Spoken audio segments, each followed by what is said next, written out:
Друзья, с тех пор, как Иисус пришел в мир для человечества, произошло истинное благословение. Соломон сказал в Псалме 71, в стихе 6: «Он сойдет, как дождь на скошенный луг, как капли, орошающие землю». Затем он сказал: «Во дни его, когда он будет здесь, процветет праведник, и будет обилие мира, доколе не пристанет луна».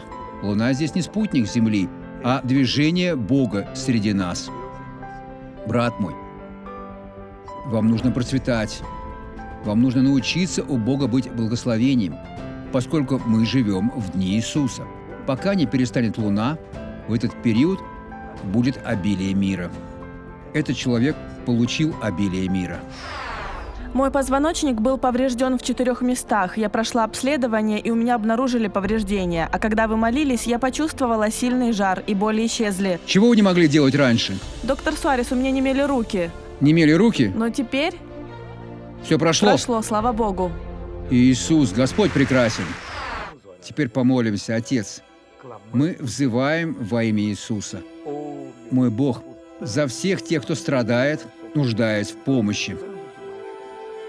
Я сейчас воспользуюсь Твоей властью. Во имя Иисуса я обличаю это зло и говорю: уходи, убирайся во имя Иисуса. А вы поднимите руки и скажите: благодарю, Господь, я верю, победа за вами.